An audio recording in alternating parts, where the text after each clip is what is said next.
Welcome to GONKCAST, a long-form discussion podcast about the music of English electronic duo Auteker, album by album, EP by EP. I'm Gabe. I'm Dan. And we're finally back with our long-awaited episode counting down Auteker's 10 greatest remixes ever. Dan and I both have our own lists, and there's honestly not that much crossover between them, rather. Indeed, I should mention we shared our list with each other beforehand, but our rankings will be a total surprise. But the plan is to devote our next episode to even more AE remixes when we discuss listener favorites that didn't make our own lists. We've heard from a bunch of you already, but if you've got some favorite remixes to recommend, send them our way, gonkcastpod@gmail.com. Also, I've got to apologize for our long delay in getting this episode out. I mentioned that I've started a new job that is totally kicking my ass at the moment, but on top of that, there were a lot of goddamn remixes to listen to over the past couple of weeks. Having said that, though, we've listened to almost all of them a lot, so I think we'll be able to get that, listener favorites episode done a lot quicker. No promises, but I really appreciate you guys' patience. Lastly, let me just note that after we finish with the remixes, we'll be moving on to Auteker's collaborations with the Hafler Trio. So start sending us your thoughts on that if you've got them. gonkcastpod@gmail.com. Okay, Dan, before we get to our lists, I think it'd be smart to discuss some big picture stuff, which we can then refer back to while we're working through our picks and maybe even tackle directly again at the end. Now, first off, we've had listeners writing in to recommend various AE remixes since the very start of this podcast, and we tried to hold off until we could sort of do them all at once like this. But we did dip into the remix work here and there. We talked about Split Remix 12, which sees Auteker remixing Noi and another probably made-up group. And we talked about the very recent remix of Sophie's Bip. On top of that, we discussed all of Guesscom's remix work, including the cases where Auteker is credited with remixing Guesscom. And we've really been planning this episode for a long time, so maybe you've checked out a few other remixes here and there. I know I have. So my first question is, how much time had you spent exploring the remixes before this episode? And what were you expecting to find once we dove in? Like some solid gold, just fun throwaways, what? Honestly, I haven't spent much time with the remixes outside of, basically the ones we did for the podcast. I'm not a big remix guy. When a album, an artist I like, releases a remix album or anything, I got to be real into them to even bother checking that out. And, Auteker's... some of them, are on Spotify, and of course, like when the Sophie one came out, everybody was talking about, so I checked things like that out. But most of them you got to kind of hunt down, and to be honest, I just never care enough about remixes to bother doing that. To your next question, I guess I expected to find, mostly just fun throwaways. But I mean, with Auteker, and then honestly, once I realized it was like 8 hours worth of stuff we were getting into, I did expect to find, a nugget of gold here and there. I guess we'll get to that, but mostly just sort of expected throwaways. Yeah, I mentioned sort of skipping Guesscom for a while because I associate side projects with just kind of, I don't want to use the word laziness, but just kind of, throwaway stuff that I'm really not interested in as a listener. Maybe some people are different, but I'm just not. And I think of remixes the same way. So I never had much interest in checking this stuff out. I did start listening to the remixes based on people's recommendations, like way early in the course of this podcast. I would just throw them on sometimes. And, as we got into deeper into the Auteker discography, I found them like an occasional respite, sort of like a little fun, a little energy, a little like classic 90s vibes to like mix in with the Confields and the drafts and all that stuff. So I've enjoyed listening to them, but I guess what I was expecting when we really dove in this week was to just find some fun, really. And that's all I was really hoping for. So we'll see how that turned out. But on that note, I wanted to ask you about this article that Keith Moline, if I'm not butchering his name completely, wrote for The Wire magazine in 2014, a primer on Auteker's remixes that, instead of ranking or anything like that, divides Auteker's approach to remixing into a handful of categories. The remix as revisiting, as drift, as hyperreality, as industrial construction, as obliteration, as disappearance, and as re-engagement. So first off, what did you think about that article? And this is definitely something we'll have to circle back to. But do you have any of your own thoughts on how Auteker seems to think about or approach the art of remixing? That article, I liked it a lot. I wish if I had read that like in 2014, I think I definitely would have like checked out Auteker's remixing better. It was a really interesting, look at something that I've always sort of thought as something artists, especially electronic artists, do for money.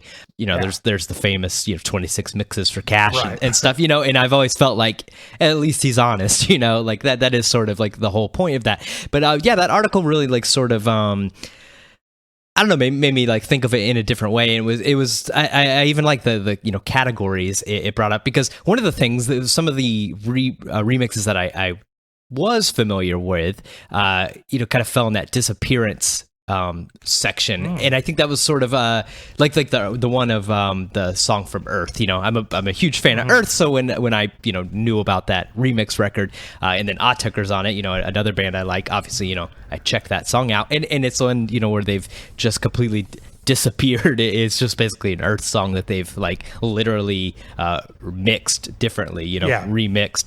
And so like I feel like I always sort of fell into that disappearance thing, but seeing these other ways of looking at their remix work and sort of defining it in these different ways was interesting, enlightening, and I think made me like appreciate it a little bit more. Yeah, it's a really interesting article, because it kind of starts with the premise, which I definitely want to talk about more later, that the sort of low stakes of the remix, and as you mentioned, the kind of commercial origins of most remixes kind of frees Auteker up to play around a little bit when it comes to their remixing. And so by dividing it into different approaches, I guess you can sort of start thinking of Auteker's remixes as just like, I don't know, whatever mood they were in that day, like when they got the order or whatever, or decided to accept it. Like, and so sometimes I think they're being kind of silly or fun, or like just trying something weird, or like barely doing anything, as with that Earth remix. Sometimes completely destroying it, obliterating it. I like the word they used there. I mean, what I sort of started to feel, and again, we'll talk about this more, but what I started to feel is that I don't really get the sense that Auteker cares much for anything that they remix. Like, it's sort of intangible, but I almost never get this feeling that they love the original song. In fact, I kind of get a feeling that they couldn't give less of a shit about the original song, and it just becomes some little like platform for them to do something entirely unrelated, Yeah, I mean that's always. I mean that's one thing that sort of bothers me about remix work, like in general, not just Auteker. It's sort of like I like Auteker, and the reasons I like Auteker are like their approach to music. And so when they have to take another song, and I think Auteker does do a good thing, like you just said, and just sort of say forget that original song, but it's still like they have to use or most of the time they use sounds from it, samples from it, so it's still like limiting it in some way, like it has to become like part of their sound palette, and I don't know, that's sort of like a strange way to make art for somebody like Auteker that seems to be about really making their own sort of thing. I mean, there's certain artists and stuff, like DJ Screw and stuff, where like that's cool, and that is like part of their art, DJ Shadow, Avalanches, all those sort of things. Like it is their art that they take other things and mix them around and change it, and that's cool in one way. But Auteker's just, what I like about them isn't that sort. It doesn't really line up with the idea of the remix. I think. Yeah, I don't know. I want to interrogate this as we go on, but it's like I get the feeling that they sort of resent that they have to do it, but it like they still use it as an opportunity to just kind of like explore something. Like I feel like they don't say yes unless they hear something that they could play with. But I don't think it has any relationship to any quality in the song at all. It just gives them some idea. Like with Aphex Twin, you can feel like hate coming from him a lot of the time. Like, just the title, 26 Mixes for Cash, and the way he just like his complete piss takes on stuff like that Nine Inch Nails song and stuff like that. Like, I think sometimes he has actual disdain for what he has to remix. I don't feel that from Auteker. I just feel total indifference. Like, they are just, it's like, whatever. Yeah, maybe there would be something fun we could do with that one sound. I agree, especially, you know, as we went through, you know, these remixes and stuff, there's much more of them earlier in the career. And that Wire article sort of goes through it too. It was sort of like a huge thing in the 90s, like the remix as an idea. But I think it remains an idea in electronic music, and it does feel like, you know, Auteker, as they slow down with them, I think that brings some truth to what you said. You know, like, they probably had to accept more of them in the past, you know, one, for money, and you know, just for cred, getting your own name out there. And then, you know, nowadays it seems like, you know, like they did that Sophie song, and that was the first remix in a bit, and it's probably they probably heard something they thought they could kind of do with it, and I think, you know, probably respected Sophie as an artist or you know, whatnot. And so I do feel like you're definitely right. You know, it seems as they get older and more established that they take less and less of these on. Yeah, I totally agree with that. And I do think that this is an important part of the story, which is that there was like a hysteria over remixing in the 90s. It was like a real, it was like mutual clout chasing, where it was like these fringe electronic artists could get their name on like a big time pop record or like indie rock record or something, and you know, reach some new fans that way. But simultaneously, these acts, you know, as IDM was becoming so cool, quote unquote IDM, like, they could get a little cred by, you know, getting Aphex or Auteker or something to remix their stuff. So I think that makes a complicated, you know, I can imagine how Auteker might have felt having to live through that era. Now, one last big picture item, we got to talk about how we came up with our list, starting with Laxier. I'm not sure at all how to pronounce that. Laxier. But do you want to read the background info on that, Dan? Yeah, Laxier, I also don't know how to pronounce it, is a fan-made compilation featuring most, but not all, of Auteker's remixes from the years between 1994 and 2005.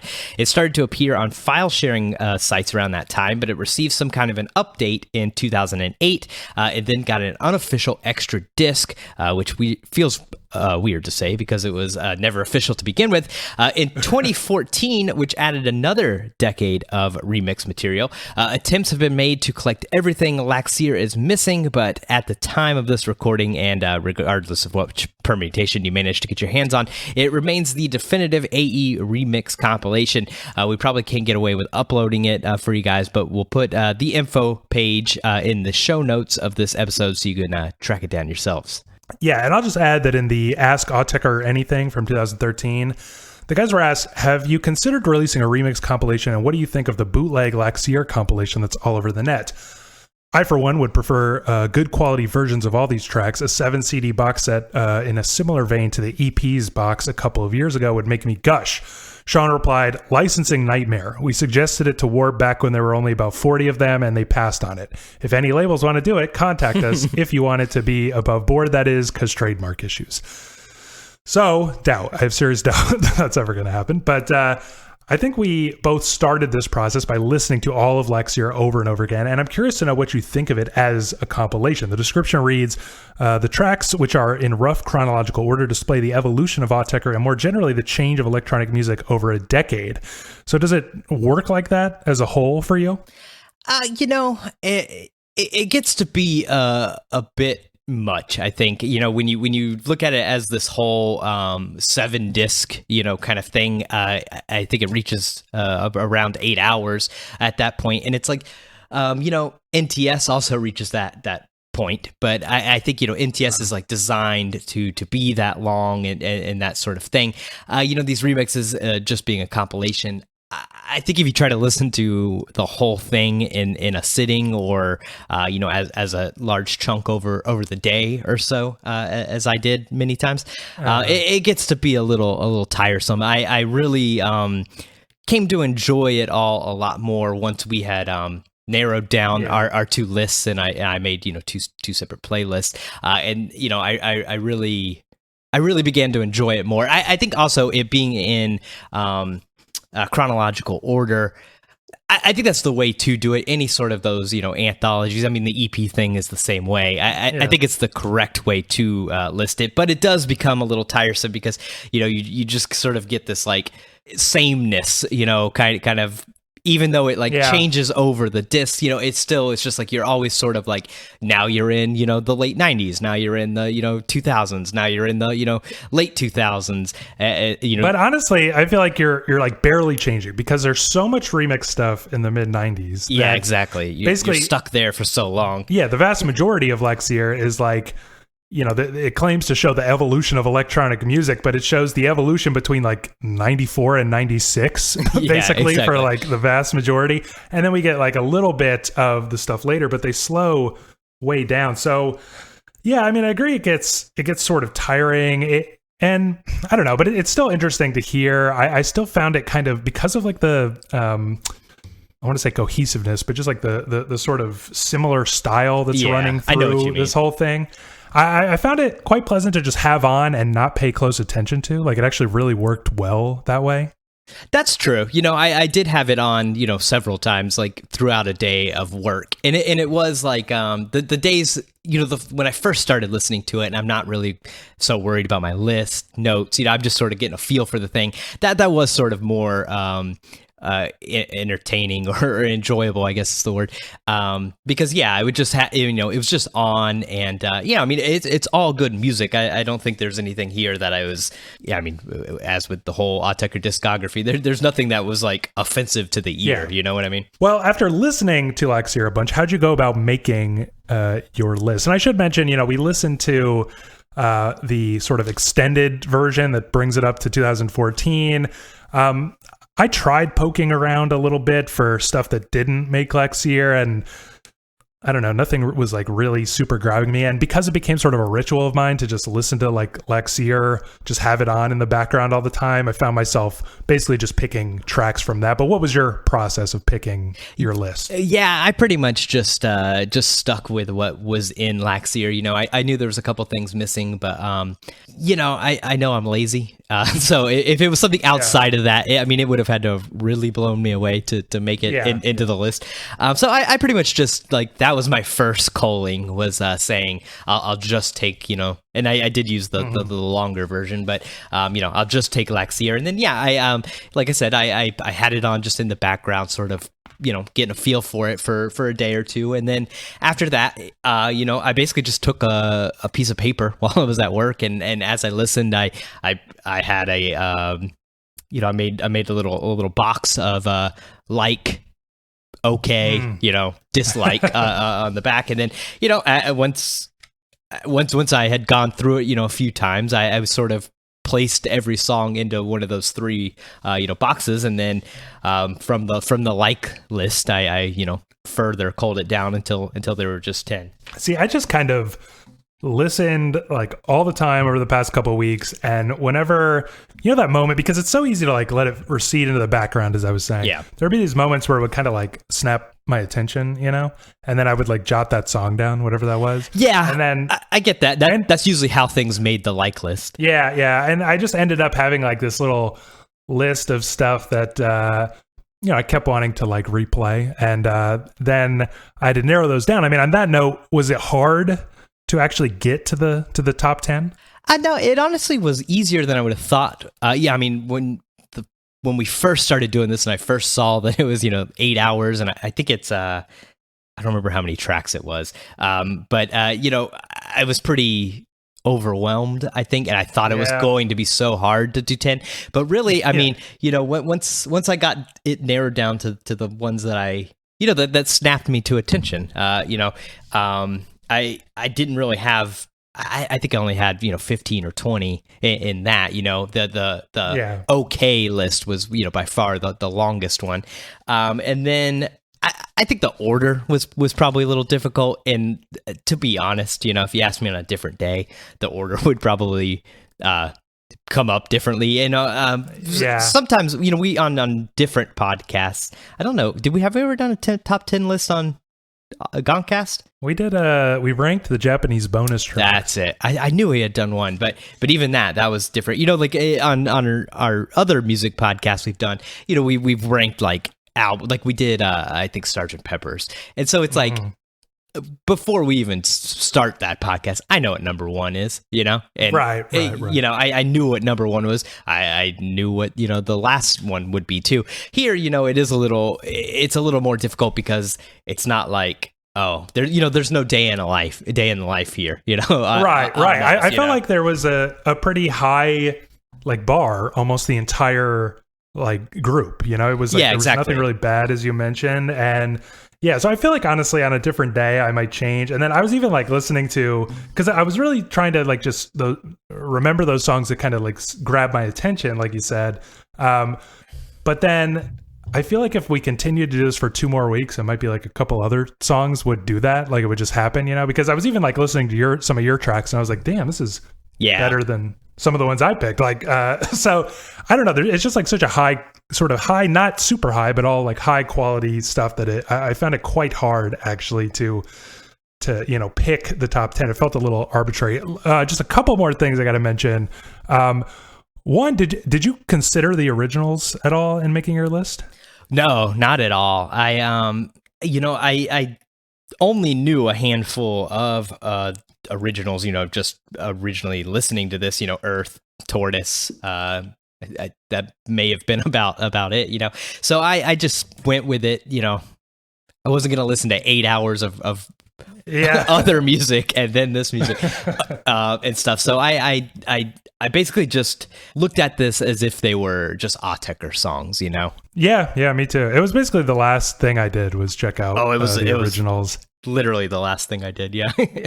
yeah. And I don't know, there's something about it that just gave me no interest at all in even like wondering, so yeah. I did kind of think of them just as Auteker songs, and as we'll discuss, I think a lot of them actually just sound like Auteker songs rather than remixes of anything in particular.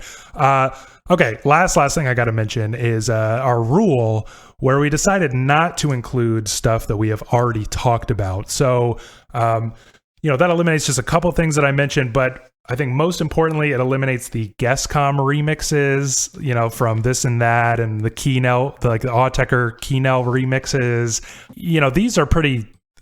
Honestly, with listening to Laxier, like these would be the I think the big highlights, but we eliminated them. So I cut them off my playlist so I wouldn't keep like accidentally wasting 10 minutes listening to one of those. I did the same thing because the first time I left them on there just to kind of hear how they went in the record, but I mean they would always like grab my attention, not always because it's the best song, but it's just like when you hear a song you recognize. It was the ones that I was familiar with, and they did keep grabbing my attention because I came to like most of those songs, and so I took them out of the playlist so that I wouldn't get bogged down with them, except one that I put on my list because I'm an idiot and I forgot that we talked about it until you read this intro here. So one of mine we have talked about before.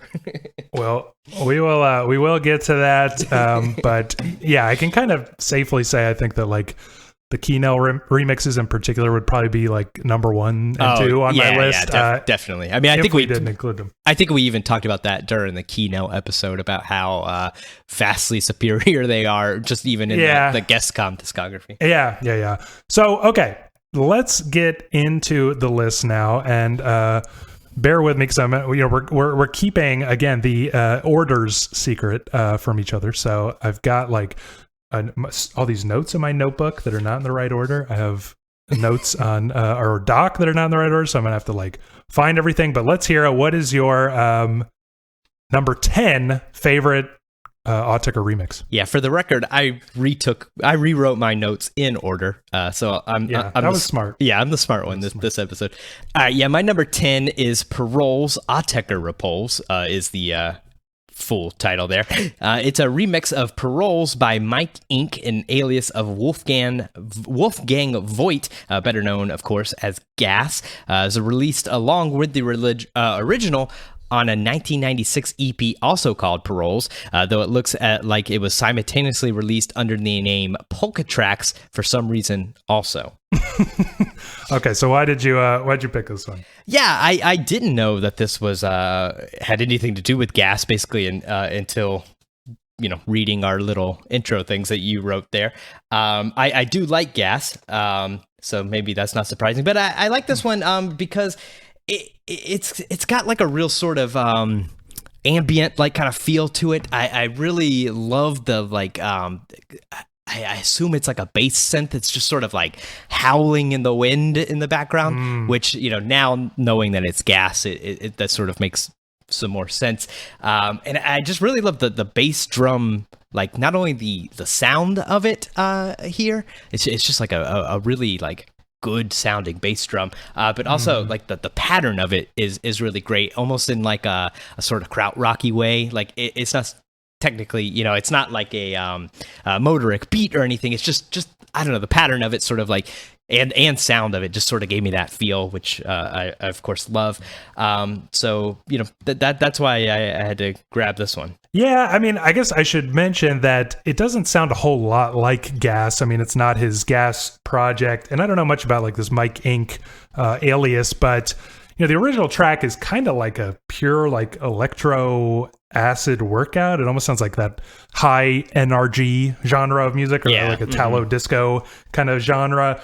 And they kind of like take all that energy and like bottle it up and slow it down or something. Like if you can like feel it in there, but it's like all kind of contained.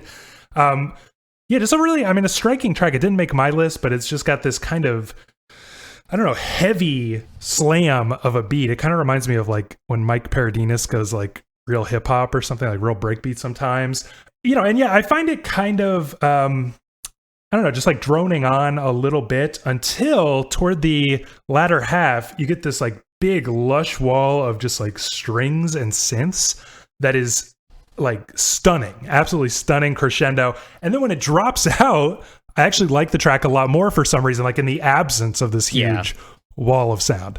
Yeah, I do agree with you. It does drone on a little bit too long in the beginning, and I think that's really what put it at number 10 on the list, instead of anywhere higher, because it does overstay its welcome, like just a lot bit. Of these remixes are really long. Yeah, a lot of them are. No, I know that's what surprised me too. I mean, when we first started, I knew the compilation had a lot of tracks, but I don't know, for some reason I just always sort of assumed all remixes were like for the dance floor, and they were 3 to 5 minutes, but I should have known better, I guess. But yeah, like to get back to the track, I think like what you said is right. The original, which I didn't really dig, has like doesn't really sound like Gas and stuff, and I feel like Auteker kind of put the gas back in here. Like I said, like with that sort of howling noise. Like Gas always like. It reminds me and I think everybody of like being in a forest kind of thing, and then this howling synth is sort of like the wolf in the distance or something stupid like that.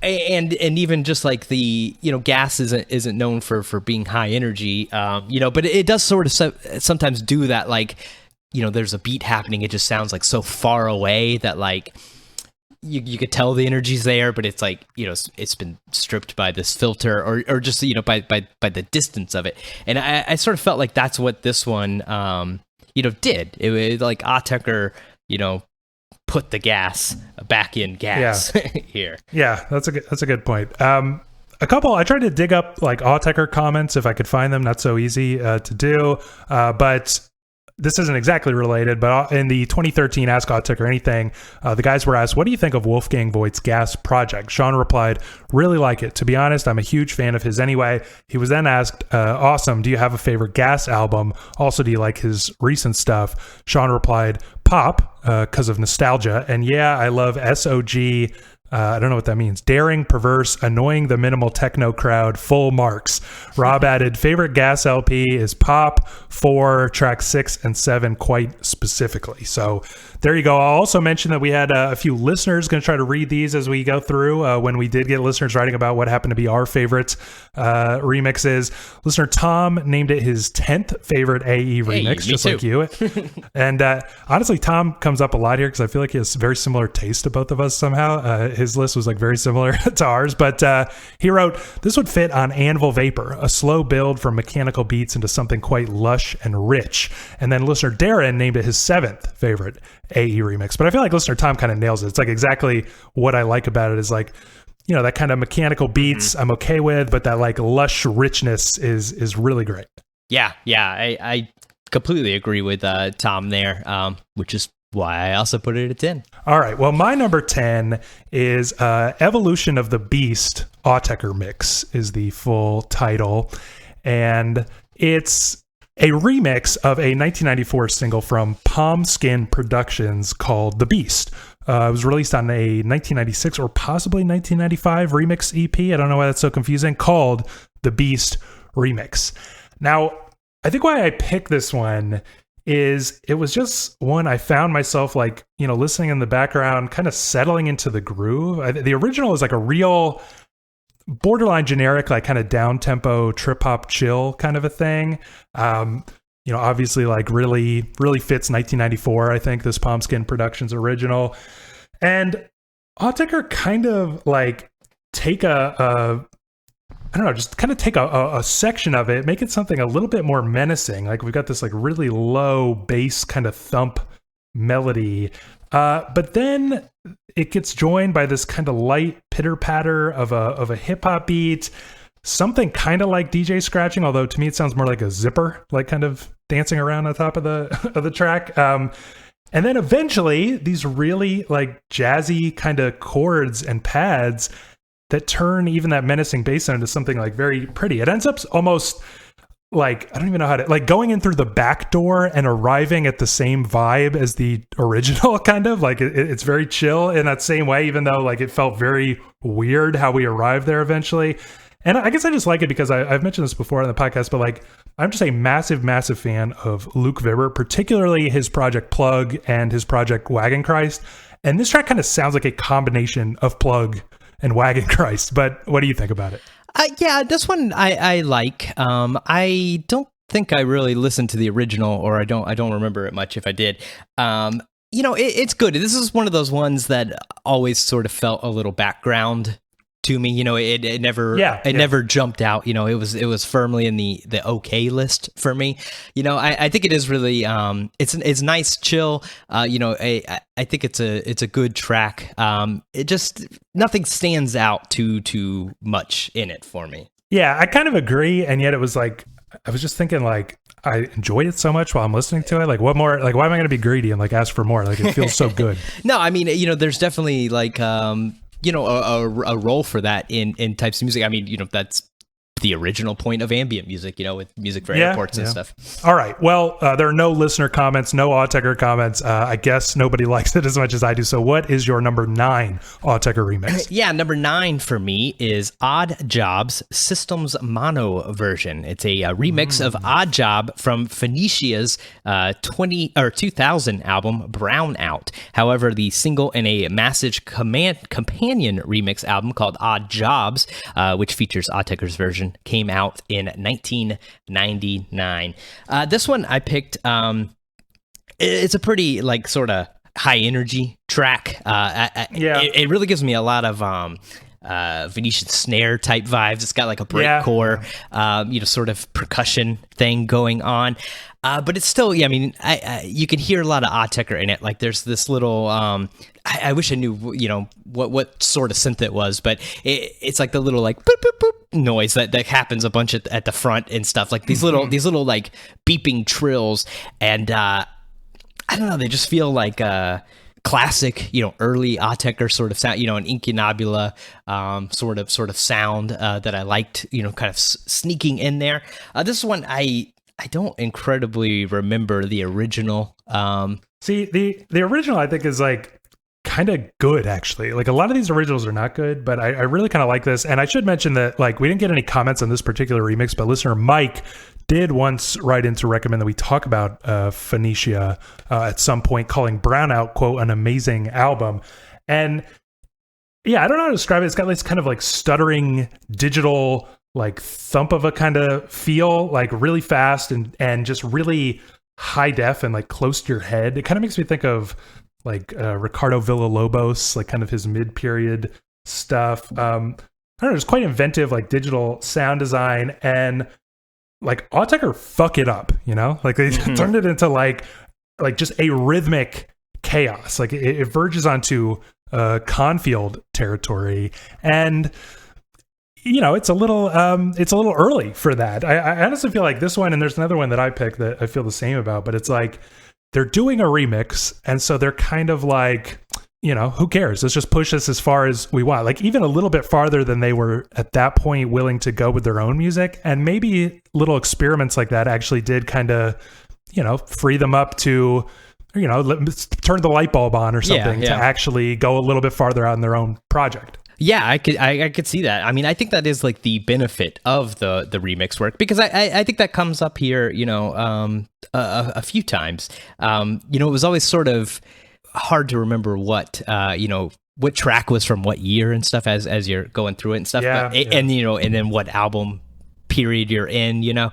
But yeah, I think that is like a definite like benefit of this remix work. I think you can tell like they're, especially when they're working with people like this who are you know, contemporaries and stuff, you know, like they've got to be learning for, you know, either from the people or even just from, you know, the way they fuck up their song. Yeah, because I think, you know, sometimes like on that Wire article, they're talking about like the remix as obliteration and stuff like that. And I feel like they kind of get into the obliteration game even earlier in their remixes than they do into their own work, which is definitely illuminating, even if it's like songs like this I don't love as much as the stuff on Confield, obviously, but it's like still kind of some little window. So I'll move on to my number 9, which is Erekaya. I have no idea how to pronounce this, some Japanese word. It is actually it seems like it's more of a collaboration than a remix. It's from Mari Hamada's 1997 album Amu Ana.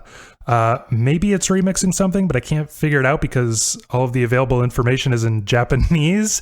It's basically kind of like a J-pop song, and it's got this sort of, I don't know, thudding hip hop beat. You can hear the kind of trademark like 1997 chiastic era Auteker like grinding and cranking sounds mixed into the beat, but it's all been like softened in a way that makes it feel a bit more palatable. And then you get this kind of like sped up harp line, almost like a plucky thing running through it. And her singing is just kind of like this dreamy, I don't know, double tracked kind of thing. And it just kind of contrasts very strangely with the track. Like it just feels like the vocals are laid on top of something they don't belong on. Because we also get some sort of melodic elements that like occasionally threaten to go into like pure atonal kind of chords, I think, like just drones. And it makes this really weird, like disembodied separation between like a pure, almost lullaby-esque pop song and like this really strange production. Honestly, I like, if I want to be cynical about it, I feel like some label by this Mari Hamada singer was like, we need an All Is Full of Love, that Bjork song that got the Aphex remix. Like it feels like it's kind of trying to be that. And yeah, I just love the very bizarre separation between the sound of the music and the sound of the singing. I expect this to be a little divisive. What do you think about it? Yeah, I'm sure it'll come as no surprise, but this one made it on the hate list. I do not like this song at all. I don't like J-pop. I don't like any of that stuff. It's not for me. The singing is very annoying on this song. It's one that honestly, after the first couple times in the listening to the whole compilation, I just would go ahead and skip. And I was delighted to see that it got added to your playlist. So I got forced to listen to it anyways.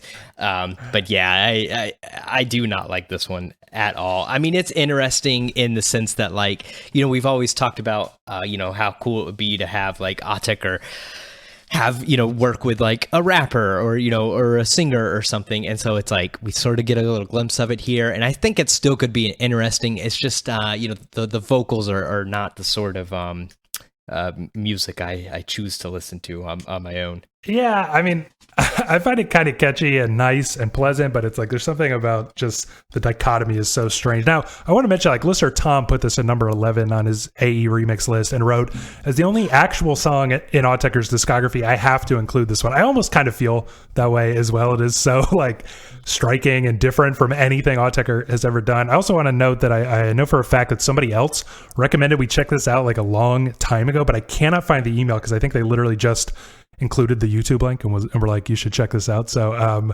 shout out to them, whoever they are. Last thing I want to know is Auteker did kind of comment on this when they were asked about it in the 2013 Ask Auteker Anything. Somebody said, any chance on collaborating with a Japanese singer again? The track with Mari Hamada is beautiful. Sean replied, maybe, it was a laugh, although they remixed the hell out of it. The original mix we did was better, in my opinion, unreleased. They were also asked, how does such an artist as Mari Hamada come to an idea to have her tracks remixed by you? I mean, I would expect Tortoise to be really into experimental music or Radiohead, but Hamada, it is quite surprising for me. Sean replied, labels. Yeah, I think the labels comment, sort of answers what we had been thinking about, before. Yeah. That a lot of this is, foisted upon them and for money, Yeah, I really feel like some of the noisiness of this track has been toned down to be more palatable, like I said. So that might be the interference a little bit. And I really feel like kind of in that cynical way, again, that like this label just wanted her to have her own All Is Full of Love, which would have come out like just before this probably. But I still kind of like it despite itself. So what is your number 8 remix? Number 8 for me, I've got no idea how to pronounce a Vugel and Sword Auteker mix. It's a remix of Vugel and Sword from Dominic Dowkin's 1996 album. Man, I shouldn't have picked this one. Cheval de Troy, I don't speak French, released on a 1996 remix EP, thankfully also called Avigol and Sword Remixes. This one I picked, it's got like this awesome, like menacing percussion that's like weirdly like also sort of doubling as a regular instrument, like a melodic instrument.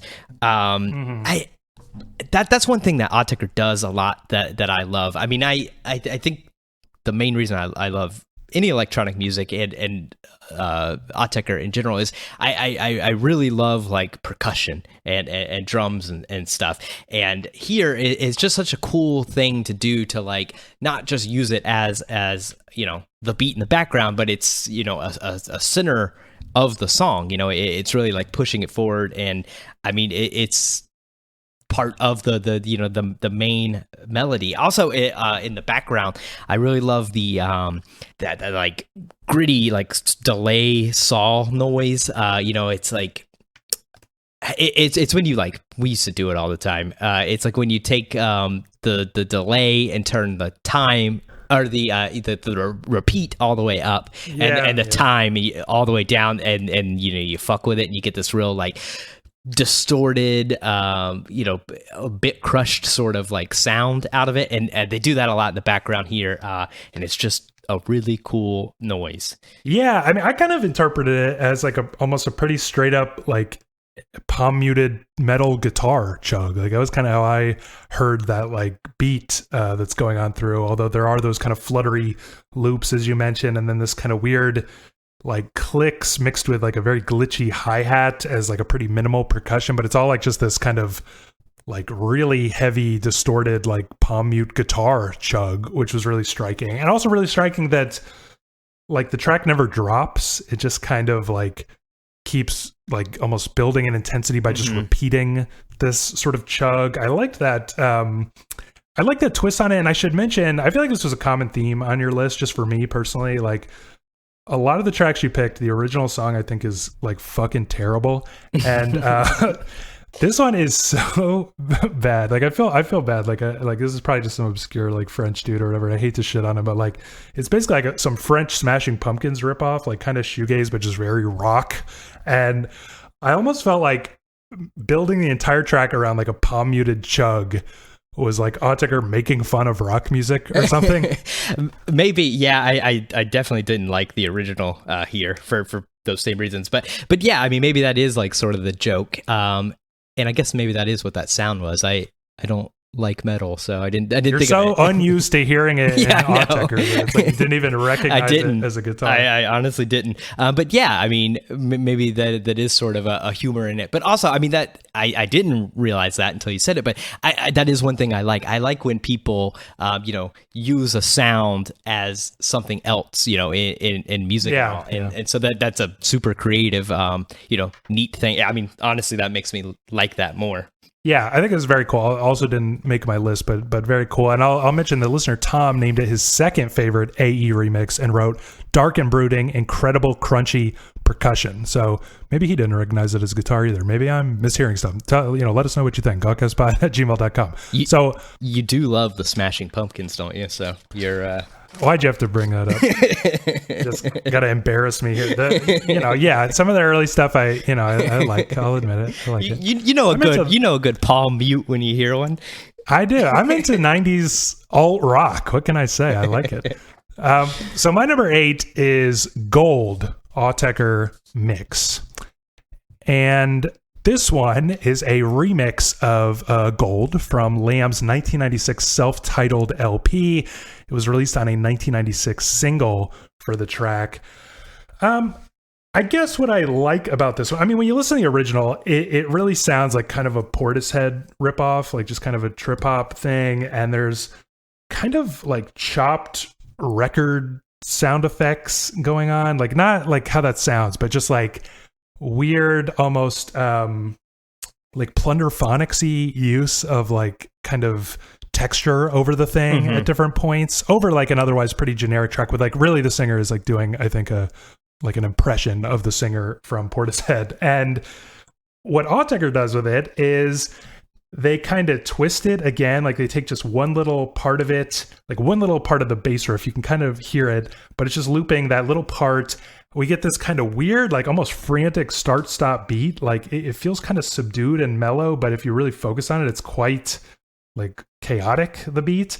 And then they kind of amp up that subduedness by bringing in these kind of drones and like just motionless tones hanging over the thing. And then the best part is that you get this kind of twisted, like stuttering whoosh noise or something, which I think must be some aspect of some of that like plunderphonics-y sound effects, and they make it the lead instrument. Like they make it the most hypnotizing, like arresting loop at the very center of this track. And so maybe this is one of those ones where I was a little bit influenced by just how much they actually improved the original, like turned it into gold, quite literally. And yeah, so I just really like, I feel like this is almost typical of what I think of as kind of this period of Auteker, like mid-90s Auteker, is like they often built tracks around one sound that was really interesting to them, and then they just made that the centerpiece. Even it's just the sound of it, you know what I mean? Yeah. Not the music, but just the sound of it. They built an entire track around it. I feel like they do that with this remix.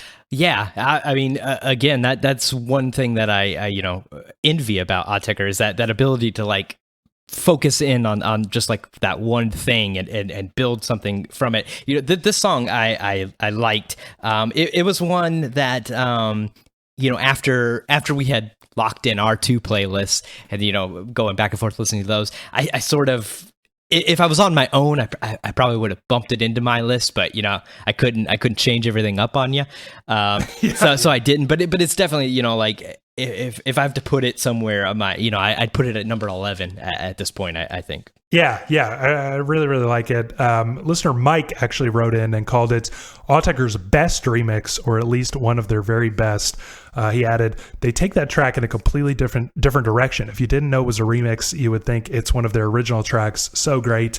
I mean, I agree. I think it's so impressive that they take like what is like, I don't think this band realized, what they had done. Like because they were just using this like kind of strange sound as dressing, and Auteker built an entire like new song around it. So what is your number 7? Number 7 for me is 1647, Numbers Rammed Down by My Ear Mix. I like that little subtitle. Yeah. A remix of 16417 from Impulse's 1997 album of the same name. No idea where the second one went. However, it was originally released on a 1996 EP called 16417 EP, which also featured Auteker's remix.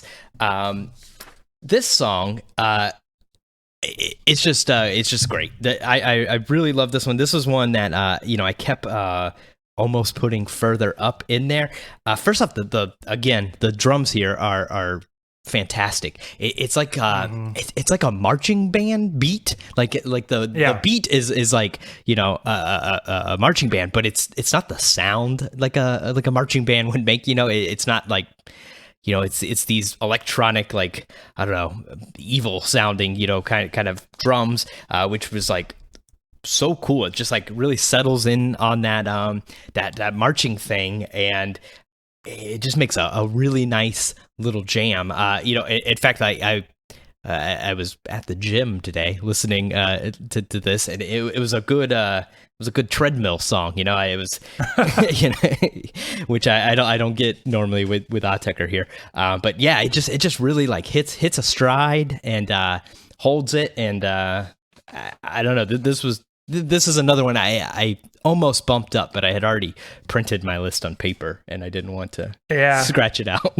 Yeah, this was one that as I was listening to it after you sent me your list, I was thinking like, I should have put this on my list. Yeah. Like, it's really, it's good enough to be in my top 10. It's really fantastic. It's honestly, the original is also very cool. Like, it is a really, really cool track. And what it is almost like a jazzy kind of drum solo. Like what that is like a snare roll, just like running over the entire track with these kind of like little tom taps. It just sounds like what's that drummer in the Dave Brubeck band? Joe Morello, maybe is his name. But anyway, just like with these like little hitting toms here and there and stuff. It's just like a constant like rolling snare. And then there's like these weird gurgling chord blasts under it. Sometimes these like jazzy, like straight up chimes like running over the top. It's like very, very cool. And then Auteker, I mean, this is fucking brilliant. Like basically they take this kind of wild experimental track. For the first part, they make the drums like they completely destroy them and go into almost like electroacoustic destruction.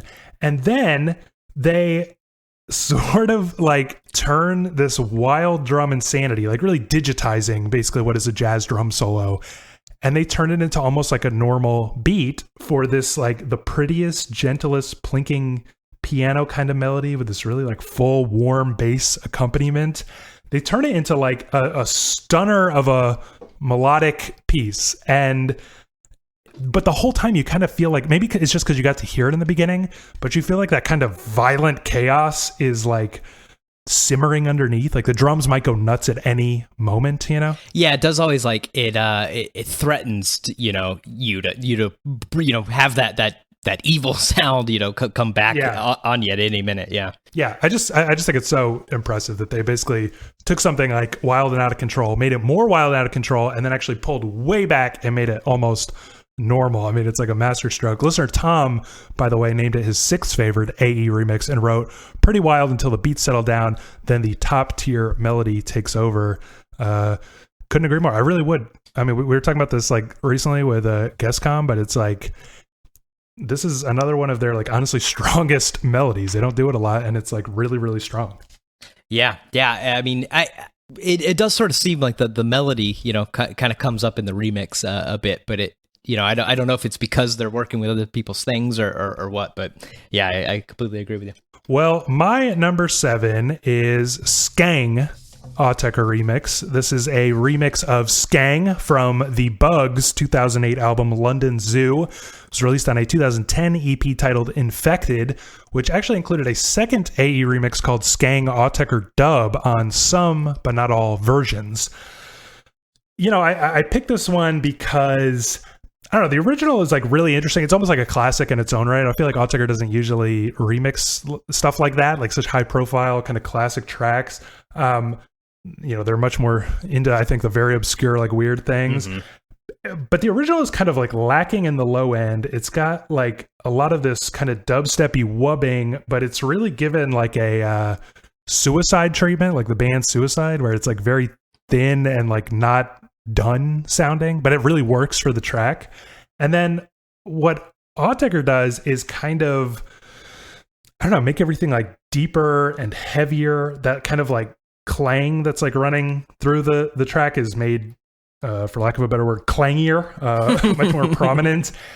And the beat is like just this tumbling mess of low end. Like you can hear the wubbing, but it's like so much lower and deeper and heavier that it's more like a grinding sound. It's just like such cool minimalist heaviness that I think sounds great against his like very like low voice. It's like the whole track is just like the embodiment of like guttural groaning or something. Yeah, it'll probably come as no surprise, but I also do not like this track. Wow. I don't like the vocals. I agree with your points about, Auteker's contributions to it, and, I guess that's what we're actually talking about. But and maybe that's one problem I have with vocals is that it's hard to like completely divorce the original song from the remix when you have like such a prominent like portion running throughout it. Yeah. I don't like his rapping. I'm not a fan of The Bug. He also has a record with Earth that I hate. I hate. I think it has like a 2 something on Rate Your Music even. Wow. So yeah, this is another track that after the first couple listens got taken out of the playlist. Then thankfully got put back when you picked it. My wife kept like poking her head in the room and being like, "Are you listening to Sean Paul?" And I think she started to do it to like actually annoy me after I corrected her. Like she knew it bugged me. But yeah, Sean Paul, if you're not into that, maybe you won't be into this. Auteker did kind of comment on this one, not directly, but in that Ask Auteker Anything Again, they were asked to share any anecdotes about their collaborative workflow, and Rob wrote, "It's quite easy to remove whole channels by accident. I ruined Sean's latest version of the Skang remix by losing a track. It was a while before we realized, while I was commenting on the mix so far, that what I had was completely wrong." So presumably whatever he had accidentally deleted got re-added or whatever, but just kind of funny and like a weird little quirky window into how they work. Like you can imagine him being like, "This sounds fucked up," and him being like, "Wait, do you have the whole thing?" That is pretty funny. Like I wish they would do another one of these. Ask Auteker Anything. It's a shame that it's almost been 10 years. It's the best Auteker interview that was ever done in history. Oh yeah, 100%. Now, this track, Skang, was a clear listener favorite. We got a bunch of emails about it. Listener Chris recommended this one all the way back when we pretty much just started the podcast. Listener Wendell called it one of his favorites and wrote some heavy dancehall here. The remix brings a tighter bass sound, but it's no less heavy. Listener Willem wrote, "I think Skang is one of AE's best remixes. Really cool to hear the guys stepping into a new genre. The way they stripped down the beat and added some atmosphere to it makes for a really interesting listen. Would love to hear them do more grime, dub remixes." And listener Joe wrote, "Skang just makes me want to hear an Auteker produced hip hop album even more. We've talked about the missing link between Oversteps and XI before, and I think you're right when last episode you said it was more of a clean break than a logical transition from what came before. However, it's interesting to point out that this came out just a few months after Move of 10 and Skull Snap about a year after this. It seems like they made their about phase from melodic, generative, melodic, ambient." Use the word melodic twice there, into hip-hop pretty quickly. The remix of Skang itself is super cool, uncomfortable, dark, and dub. I have nothing brilliant to say about it. I'm sure you're going to get a deluge of fanboying about it anyway. That's true. And also listener Eric said, another excellent hip-hop remix with vocal, far more minimal in production than tried by 12, but the subtlety works really well, in my opinion. I love it. So all of our listeners disagree with you, Dan. Yeah, but I wonder if it's because this is one of the most easy to find Auteker remixes. Like it's on Spotify and stuff. So I'll say it's just everybody's heard it. more than me I think being it just wrong. bangs. I think it bangs. But what's your number 6? Yeah, number 6 for me, Eco Bondage Ending AE Remix, which is a remix of Eco Bondage from Merzbow's 1987 album of the same name, released on a 1997 remix album called Scumtron, which I love. This one's cool. I didn't know this one before, but when I saw it coming up in the list, I was pretty excited. Of course, I'm familiar with Merzbow, and I thought like, oh man, Auteker playing with this realm of noise is going to be so great, especially like Merzbow's done. He's done a lot of great collaborations. I mean, he's worked with Sun.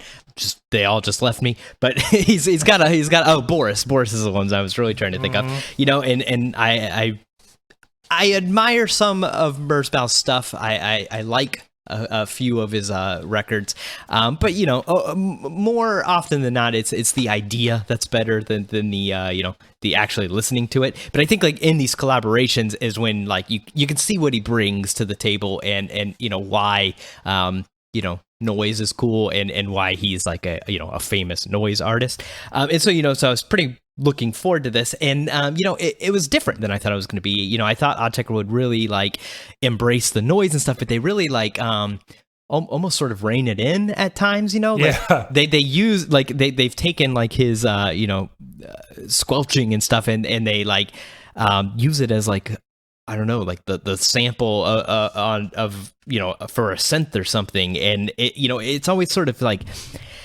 kind of has like that feeling like it's threatening to fully feedback or whatever, but it never actually does it, and even like the way the song begins, it does that sort of saw delay thing I was talking about earlier again. And then that comes up throughout the song, but again it like never fully.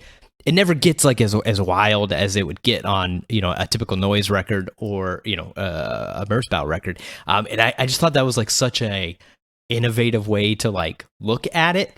I feel like everybody else, Boris, all those people I mentioned, like they sort of always embrace that noise and like use it as noise, in the context of their other music, but to do the opposite and sort of like take that noise and like form it to be, regular music. I just think that it's really impressive and a cool like idea. Yeah, I think it's the same. It's very similar to their approach on 1647, I think, which is like when the original is pretty crazy, like the most shocking thing you could do would be to make it not crazy. Yeah, exactly. Like, reminds me of, God rest his soul, Norm Macdonald, rest in peace, but that famous roast appearance where it was like, what's the most shocking thing you could do at a roast? Like tell clean, like dad jokes, basically. They kind of have the same approach sometimes. And, this isn't like the craziest Merzbow original. I think it's like, it's not like the normal noise wall thing. No, yeah, it's kind of like it's more metallic listenable. scraping and kind of machinery set like a garbage disposal running or something. But yeah, you're right. They turn it into like a pretty slamming beat. I mean, the beat still kind of has this kind of like stuttering and like shifting, like never staying quite the same as the very long track goes on, almost 12 minutes, I think. So very like AE, maybe even a little bit preview. I mean, this came out in 1997. It's maybe even like a little bit more like EP7 or something like 1999 era. But yeah, they just like kind of use the noise as kind of melodic texture. And then it has this really great like beatless outro, but all the different loops are forming like kind of a rhythm. And it becomes like a very like listenable ambient experience from what was originally like metallic scraping. I find that very cool.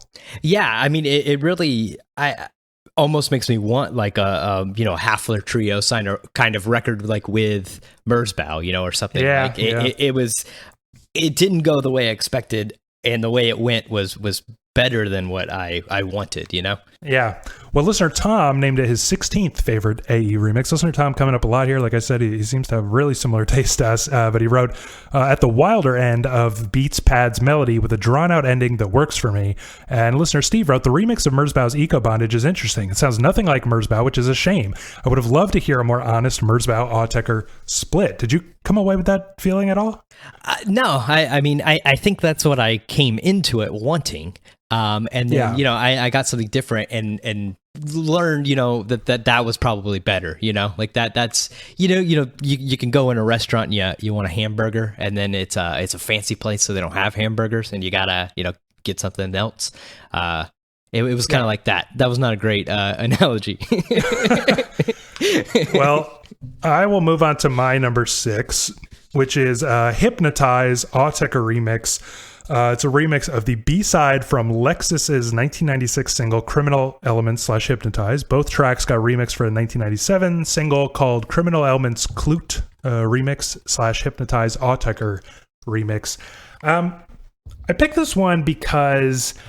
Well, not because, I checked out the original a lot later, but the original is a pretty slamming, borderline generic drum and bass track. Like, the beat is really standard. There are nice touches of, I think, like acid zaps and this kind of like crystal glittering sound at points, like nice textures on here, but the beat is a little standard. And it's another example where they just like kind of totally glitched it out, like twisted it. The thing is, like, the beat is never staying still. It's just always getting warped and like digitally destroyed in different ways. There's some like really nice sort of woozy pads that come in. I mean, really reaches like Confield levels, not just of insanity, but of that kind of oozing, what's the word I want? The opposite of artificial, synthetic, like kind of, no, that's not the word I want either. What is it? Natural? Organic. Yeah. Organic. There it is. Organic. You know, those like beats on Confield that like they feel like they're living things, even though there's such like icy digital sounds. Like they feel like they're growing and oozing and moving. I felt that here. I mean, I feel like you can never forget that it's kind of like you can hear that there's a generic drum and bass track down in there. But again, it's a good example of like, I don't think they give much of a shit about the original song. They were just kind of playing. And remember, this is like 1997. So they're like playing with like weird experimental approaches that I think they would only really get into with Confield like years later. Yeah, I think you're right. You know, it does sort of look forward to Confield and whatnot. It's definitely one that does not stay still. You know, it can be taxing in sort of a good way. You know, I can sort of like tell. You know, this is one I didn't listen to the original. You know, until the end, basically. But you know, I can sort of like tell what was underneath. You know, I sort of like assumed it was going to be that generic, kind of techno track. And they do a good job of like turning that on its head in a way that like, you know, like you said with that palm mute, it's like almost like making fun of it. You know, I feel like that it's like they take like what's sort of a lame thing and just never let it sit still, never let it like stagnate. Yeah, and then they're like exaggerating drum and bass. Yeah, basically. Exactly. And then how there's just constantly like effects being like at like the flange kind of comes and goes, you know, it's just sort of like always like morphing and moving and they're like giving life to this like, you know, drum and bass thing that like when not done well, sort of like, even though it has energy, is like just so, you know, kind of soulless, lifeless. Yeah. Well, listener Steve recommended this one as a, quote, particularly notable remix. And listener Tom called it his 12th favorite remix and wrote, one of the best juxtapositions of the frantic and the calm. I feel like that's exactly what I like about it. I mentioned those kind of woozy pads, and it just feels like so still and calm underneath, like absolute insanity. I think it makes such a cool, like, overall experience. But we'll keep it moving. What is your number 5? Yeah, this is the one where I fucked up, and I've already talked about it before, but I completely forgot. So it's Auteker play Weißensee against I'm Gluck, original composition by Neu. It's a mashup of the tracks Weißensee and I'm Gluck by Neu from their 1972 self-titled classic record. This was first released on the 1998 tribute album, a homage to Neu, and then released on Auteker's 1999 promo EP split remix. I picked this one. This is like it skirts the line of, is this a remix? Is this a cover song? What, you know, it's hard to tell, like, if parts of it are just sampled or remade or whatnot. But I mean, this is a song that, I mean, both of these songs, Weißensee and I'm Gluck, you know, I knew the originals before I had ever heard the Auteker versions, and they just do such a cool job of, whatever they've done here, remixing or just kind of covering it. I mean, I love krautrock, and I love especially the percussion of krautrock and just that that motoric beat, and it just sounds so cool done with electronic instruments like Auteker uses and stuff. And so it's if this wasn't just a straight sort of cover or anything, like if this is just a song, maybe not even by Auteker, just but by a electronic band, I think it would be like something I really really fall in love with. And honestly, the reason I put it only at number 5 here on my list is because I think it loses a little creativity points in that it is kind of a cover. Yeah, I mean, it's interesting because this is in the mentioned in the Wire article, and it's in the section, the remix is hyper reality. And they kind of note that it feels like they've just like redone the track, but with digital instruments possibly, because it does sound like too high def or something to be fully the original. Although I do think that they layer, that like Gluck track is like more of a sound collage type thing. Like waves hitting like a boat or something, yeah. Yeah, and I think that's kind of layered into the texture over what was essentially the beat from Vice and C, but is not exactly the same. Like it really does kind of feel more like a cover. And, the Wire makes this interesting comment that basically around this time, and we talked about this a little bit earlier, but around this time, you had like a lot of really cringy attempts to kind of like combine rock and electronic, like, and what this sort of does is almost, I don't know, do that better. I think the article is trying to say it actually draws attention to the common threads between rock and electronic music. I mean, obviously like Neu and krautrock is a huge influence on electronic music. Like there is a connection somewhere there.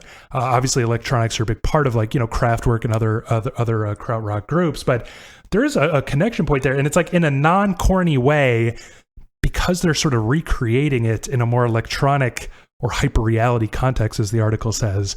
They actually draw attention to that, like succeed where almost the entire 90s failed. Yeah, 100%. It probably helps that they, cover or whatever the two of the people that are responsible for electronic music, but yeah, definitely. I mean, they do it in such a masterful way, and I think the word the Wire uses, like hyper reality, is like such a good word for it. They just really. I don't know. It's so strange because you're right. Like they tried that so much in the 90s. I feel like that was another thing that was big, was like the tribute album. Yeah. And so it was always like doing that kind of thing, like either having a rapper do an old rock song or something like that, and it just always ends bad, or almost always ends badly. But yeah, I mean, just like this ability of Auteker to like see what in the song like would work.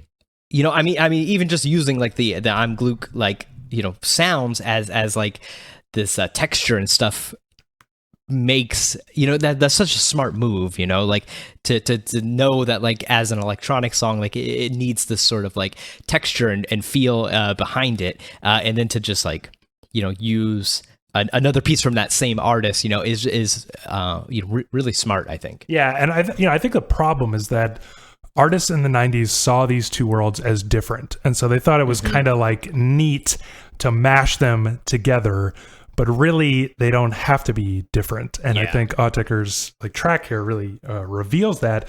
Now, I didn't pick it because we did talk about it earlier, as you mentioned, so I thought it was off limits. But I'll say that if it was up for grabs, it would probably be on my list. I don't even think I appreciated it enough the first time we talked about it. You can go back to that episode on Split Remix 12 if you want to hear more thoughts about it. But yeah, I think it's just such a fantastic group. And on that similar note, we didn't get any listener emails about it, probably because the listeners, unlike you, also understood that it was off limits. But I can't remember every damn episode we've done. I think last episode I was talking about how I couldn't remember something somebody asked me. I can't remember. We've done too many. It's almost been a year since we started this, actually. Sure, I think it's like 1 week from today. It'll be a year. Wow. So, So lot to remember. I can't remember that. I don't even remember what I said. Well, I might have said it sucked before. Who knows? Yeah, you might have. Who knows? Yeah. All right. Well, I'll move on to my number 5, which is called Psyonix $6 million Mix Oscar Goldman's Bonus. It's a remix of Psyonix from Beaumont Hanance, also probably butchering that name, 1993 Tastes and Textures EP Volume 1. It was released on a 1995 remix EP called Psyonix. I picked it because I guess I'll say that the original is a pretty slamming, like kind of bubbly acid techno track. There's some nice like shredded whooshes at different points. It's a little standard, but I do kind of like the attention to detail there. And this kind of turns it into like a very slow and heavy, like kind of lumbering, big low end thing. Lots of like just kind of gliding, sustained strings and stuff like that. And then adds this kind of, or maybe even like takes from the original track and just slows it way down. I don't know, but like this kind of metallic, like bouncy riff, like it feels like it's got this kind of like snake-like groove, like slow voodoo groove through the whole thing. It is such a transfixing sound. It's very tri-rep, honestly, and it makes me kind of appreciate that. Like a lot of the sounds on tri-rep may have like origins in, I mean, they sound so futuristic, but may have origins in acid. It's just like if you slow that down, you like kind of hear the like metal and the sparks and the, glitchiness of it if you slow it down enough. And it's just like an incredible act of sound design and just overall arrangement. I know this is also on your list. Maybe you want to save the number, or maybe it's close by. But what do you think about it? This I think is this the only song that we have that crosses over? Yeah, I believe. Yeah, only one. I'll save the number, but I like this one a whole lot. It's just super interesting. I think like what you said, that snake-like groove is just. I don't know. It's just so like hypnotizing and great. And I think you're right too. It does like sort of have sights on tri-repite, which of course I love. And so it really does sort of feel like a sneak peek at what's coming up, and it's just an all around excellent track. Yeah, really a stunner. It's clear that it was one of our listeners' favorites as well. Got a lot of emails about this one. Listener Steve called it one of his favorite remixes. Listener Tom called it his 9th favorite remix and said this wouldn't be out of place on the Garbage EP. Listener Darren named it his favorite AE remix ever. And listener Joe wrote, one of the best remixes I've heard so far is their remix of Beaumont Hanance Psyonix. Hanance is one of the forgotten greats from the early era, and the sound design they were able to create on this track in 95 is pretty mind-blowing. There are a bunch of great versions and mixes of this song, but I love how minimalistic this one is and how well it uses empty space so that all of the individual elements are able to breathe. I especially love the ending. It seems like the track could easily have ended in a pretty stereotypical way at about 7 minutes, but instead we get this increasingly dark and frantic ending that finally just dissolves into static, chiastic style, although if it were truly chiastic style, the static would have lasted another 4 minutes. It's so cleverly composed, beautiful, and engaging the whole way through. Really couldn't have said it better myself. So what is your number 4? Let me get back on the right page here. Number 4 for me is Jail of Freedom. Jail Till Slee is the secondary title. A remix of Jail of Freedom's Soft Ballets 1995 album Form, released on a 1995 remix album called Forms, Remix for Ordinary People. This one I picked, again, I love the percussion here. These drums, they're just like so crushed and crunchy, and it's layered over this like, I don't know, really sort of ambient soundscape sounding thing. It's again just Auteker so great with their use of not only percussion in the patterns, but also just the way to distort and crush and destroy it while still leaving it somewhat intact. Yeah, I really like this one a lot. It was it would be one of my honorable mentions. It like very nearly made my list. the original, I'm going to sound like a huge pleb here, but the original is a genre I don't like at all, which is like an industrial pop kind of thing. And I say I'm going to sound like a pleb because I'm sure there's better examples of this, but it reminds me of like Nine Inch Nails, like Pretty Hate Machine, kind of that style.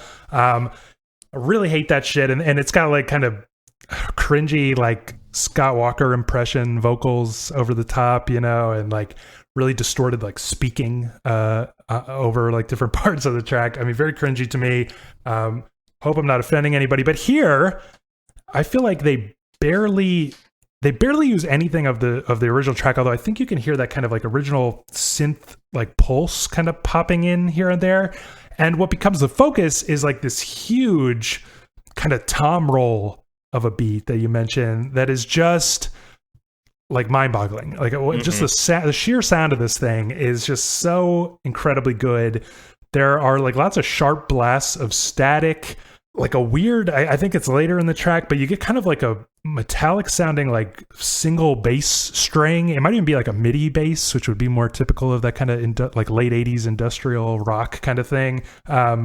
But just a single note like bass solo or something. And it's just kind of rolling on its own for a second, and then it kind of ends up joining like all these shredded sounds and just swelling drones joining that incredible beat. It's another one of those tracks it just kind of like, it's pretty simple how it just kind of builds up, keeps adding elements with the occasional breakdown right in the right spot. But the sheer sound of it I just find so transfixing. Yeah, I completely agree. Well, listener Tom named this his third favorite AE remix and said it's similar in mood to the Dalkin remix, which is his second favorite. I think we talked about that earlier, but a bit less brooding and more funky. Listener Darren named it his second favorite AE remix ever. Listener Eric said, great heavy beat, beautiful atmospheric synth washes, and I love how it builds and develops over its runtime. Very dynamic track. I think that's exactly the things that I love about it. I'll move on to my number 4, which is 2 Bass Hit AE Mix. It's a remix of a track called 2 Bass Hit Dub from Squarepusher's 1999 mini album Budokan Mind Phone, but released on Squarepusher's 1999 EP Maximum Priest. This one is so weird, I think. Like, it's actually, I think The Wire includes it on their section of the remix as obliteration. Yeah. This is one of those examples. And the original is like one of the sillier Squarepusher tracks I've heard, where it's like a simple kind of clack beat underneath, maybe some dub sound effects, but just like a really almost like a metronome running, and then there's like a fat slap bass duel running over the top, like as if Primus and like the basses from Fish were like having a bass off or something. It's like the silliest, goofiest thing. And then here what they do is they take that very minimal beat and add like a huge big bass thud to it, like filled in all the bottom that was missing from the original. They just destroy all of the bass soloing. They turn it into like totally, like just basically digital artifacts. Like it is so screwed up, and it's just like this weird, like springy digitized noise, like off to the sides. And what you're really hearing is this very minimal, like kind of clicking, thudding kind of a beat. It honestly reminded me a lot of Elix 6 Onset off of Elsec, and it was more minimal than that, but it still had that same kind of like, we just have this kind of plodding like beat, and then we get all this kind of wet gurgly sound and like more clicks and stuff like kind of added in. It's just like all texture. I just find it very, very, very good. This one, another one I don't really love. Oh, wow. I don't like the original at all. Basically for the things you mentioned, the whole bass solo thing. I just, the Auteker version, it's neat. I think they fix it up. They definitely make it much, much, much better. It's just one that never really really it's never stuck in my memory. It was always like kind of those ones that just completely passed over until I was forced to kind of focus in on it for whatever reason. Also, there's a Miles Davis song called 2 Bass Hit? It doesn't have anything to do with that. Yeah, it's on Milestones. I don't know if it has anything to do with that. It's clear that Squarepusher like idolizes fusion era Miles Davis, so I would definitely believe it. But But yeah, I don't know. I just find it's like a very forward-thinking track from 1999, and it sounds like Elsek. Like I think that's what made it so exciting for me. I should mention in the 2013 Ask Auteker Anything, the guys were asked, how was it like doing the Square Pusher remix? Did he like it? Sean replied, think so. I mean, to be honest, I reckon it could have been better. I do it really differently now. Fucking love the original. He has to be trolling because the original sucks. I mean, maybe they're friends or something. You wouldn't want to say your friend's song was awful. I really feel like they're taking the piss, as the Brits would say there. But what is your number 3? Number 3 for me is Speech 3. Conoid Tone Reformed by Auteker is a remix of Conoid Tone from the Higher Intelligence Agency's 1993 album Colorform, released on a 1994 remix EP called Reform. This one is spooky, and that's why I love it. It's some real spooky stuff. In fact, I'll go ahead and read what the listener Tom said here. He said it's his 15th favorite AE remix and described it as a slightly nightmarish take on chill out music, which I think really sums it up. It is. It has this it's a real laid back, sort of electronic song, but then there's just this evil synth building up the whole time, and it is just in full on spook mode. Perfect for your Halloween playlist, I think. And I just really love it. Auteker doesn't get incredibly spooky too often, but when they do it, they do it well, and I think this is one of the best examples. Yeah, I do like this one. It's funny because Higher Intelligence Agency, I don't know much about them other than that they made one of my least favorite tracks from Artificial Intelligence 2. And the original here is also not something I like at all. I find it just like their contribution to that compilation. Very generic IDM, capital IDM style, like this kind of spacey ambient, I don't even know how to describe it other than IDM. And Auteker turned into something, very spooky, very, they're using kind of acid sounds to make ambient drone or dark drone or something, and just big swelling sounds, some zaps in there. And for me, my favorite part, this kind of start-stop, lumbering beat, it seems to kind of pick up steam each rotation and then gets interrupted by these kind of rolling clacks and then starts back up again. Of course, I thought you might not like this part of the track. I wonder what you think, but there is this highly spooky, what did you say? Blown out vocal sample running over the top of it. That didn't bother you as a known hater of vocal samples? I do hate the vocal samples, but I give it a pass on this one. You can use them sparingly. Every now and then you can get away with it. I think it blends well enough into the background. It doesn't become the focus of the song. Yeah. It's pretty much also, I really like when you listen to it in headphones, it echoes from side to side, bounces, and that's a cool move. I think it goes well with the spookiness.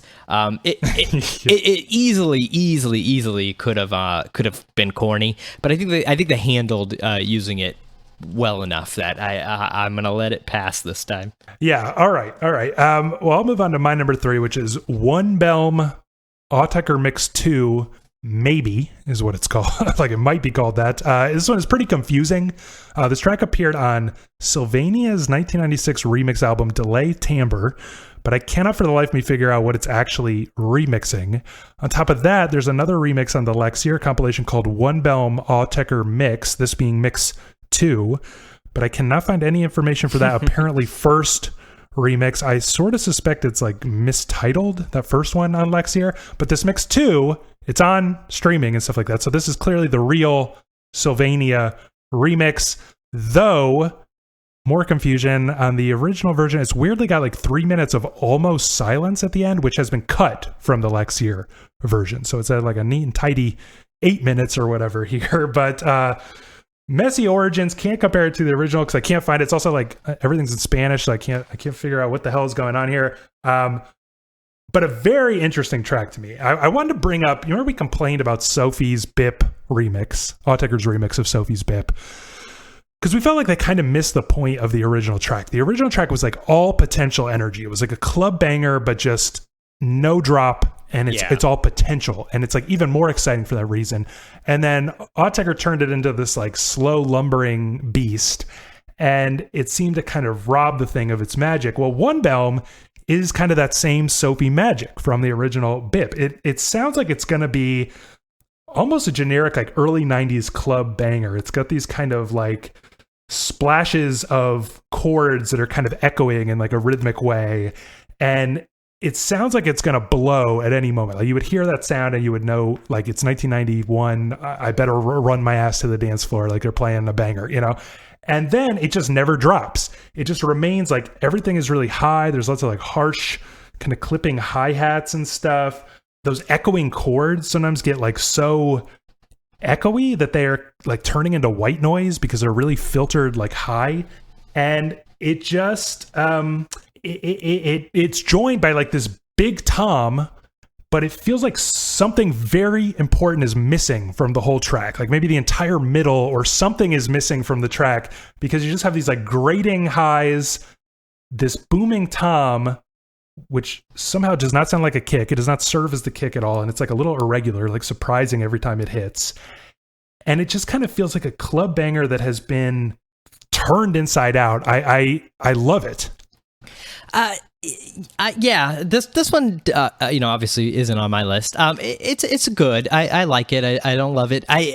It does definitely like, it feels like kind of empty without there's sort of no low end. And yeah, I get what you're saying. And I think that is a good take on it. I didn't really think of it that way earlier. It just sort of felt like, a little empty, as I was listening in on it. But yeah. I mean, I think it's a good pick. See, that's what I loved about it, was the emptiness. Like it's so strange, but you still feel all that energy in it, like all that banger energy. Mm-hmm. I find it really, really cool. And I should mention that listener Darren agreed with me, sort of, put it at number 10 on his own top 10 AE remixes. So what is your number 2? Yeah, number 2 for me, I put SKF 10047. This is not technically a remix, it's a composition by Japanese industrial rock group Shaft that was mixed by Auteker for the album Switchblade from 1994. I did not know any of that until we started putting this episode together. I just sort of thought it was a song remixed by Auteker, because it sounds pretty Auteker-y. It's the first song on at least the version of this Laxier that I have, and it just was like a real good kickoff to it, just like the way that opens up, and it's just got this like real crunchy industrial, but not that lame, sort of 9 Inch Nails thing you were talking about before. It's just it's a really good song. I mean, in fact, the now that I know it's from this other group, basically, I would like to hear them. I don't know, it like really like sort of mixes up like that kind of b-boy feeling. Like the percussion in it is bump, pop, but kind of that. Yeah. But then it's using these noises that are much more industrial, metallic, like kind of real world like sort of sounds. Meaning like not instruments, like things around your house or whatnot. Yeah, I mean, it could be more of a collaboration than just a mixing job. It feels like it. I mean, yeah, it doesn't feel out of place. Like especially even starting the Laxier compilation, it would be really weird if it didn't sound anything like Auteker off the bat. I gotta admit, though, this is the one on your list that I would put in my hate column. Personally, I find it very grating. I mean, I agree with you 100% that it's basically like the sound palette of industrial used for something a little bit more like b-boyish, a little bit more, IDM for lack of a better term, which is cool. But that sound palette, I just can't stand it. Like everything is so grating. Everything is so loud. And also this track is just like mixed very, very loud. It's like awkward on the Laxier compilation. It's like a lot louder, I think, than anything else. And I can't, ding it for that. But it's just like the kick is like really pummeling. There are these like cymbals, like just really harsh and really high, just like rattling over the whole thing. I don't know. Everything is just like slamming all the time. It is like relentlessly loud. I feel like I hear a brass section. I don't think it's really there, but like that's the kind of vibe you get from it. Like the kind of brass section that's on like, God, the original band is like Tonight, but on Kanye's Blood on the Leaves or something like that, big and booming. I just feel like it's 8 minutes of like relentless slamming. It like gives me a headache. See, I like it. You know, that I know what symbol you're talking about. It's like that like the bell on a ride symbol. I don't know. It's just kind of cool. It's like something you don't hear. I don't know. Like when you hear, like, especially in the 90s in a electronic record, when you hear that sort of like ride bell, it's normally you know, like the old Casio or something, and it sounds so so corny and awful. And I think like it's I don't know. It's just such an interesting like thing to use like well and not have it sound like shit. You know, because I think it's so loud and like it becomes like distorted. You know, just like from volume. Yeah. Well, you know, listener Steve, I think, agrees with you. He wrote in to say, I wanted to write in and profess my love for SKF 10047, which may have been the first track by Auteker I ever heard. It was released on the Japanese-only Shaft album Switchblade. At the time I heard it, in 1996, I was really into industrial, especially the band Pig, and Shaft was a side project of members of Bucktick, Soft Ballet, and Pig. This album also has remixes by Coil and Meat Beat Manifesto. I recommend the entire album. I still can't get over that 15-year-old me mailed US $100 in cash to Pig's manager in Japan so he could send me this and a couple other CDs that were impossible to find in the US. Though the credits show that one of the members of Shaft composed and arranged it, I strongly suspect it is not a remix and is simply a track submitted by Auteker for the project. That's intriguing. This was first released in 1994, and SKF almost sounds like it could have fit on Anvil Vapor, released in 1995. It's very much a progression from Amber, but the style is not quite to where Auteker reached with Anvil Vapor. I love the percussion, and the track is very moody with a short, haunting melody repeated throughout. Listener Mike also wrote in to recommend it as one of his favorites. So I just get the feeling that I do not like industrial. Like, this is one failing of mine. I feel like I'm missing out on a lot of stuff, but I just do not like industrial.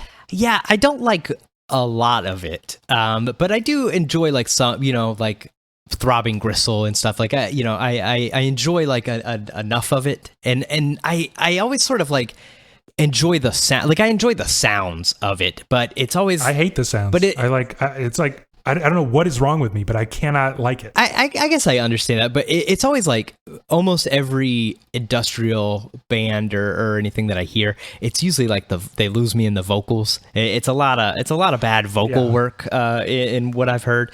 So I wouldn't say I'm like a big fan of industrial, but I do like I don't know. I like the idea of you know, those sort of real world sounds. It just like who wrote the Futurist? I think it's Luigi Russo, if I'm right. You know, wrote about like this treaty on like noise and stuff, and it's it like really just, I think, sort of describes like what becomes industrial, and it's I don't know. I always find it super interesting. Yeah, I don't know what's wrong with me. It's like I'm listening to like this track, for example, and it's just so harsh and grating, and I just feel like, what did I do to piss you off? Like, why are you putting this in my ears? It's like, when I listen to any industrial, I feel that way. I know this is a personal thing, but I'll move on to my number 2, which is Laritu Gibber Mix.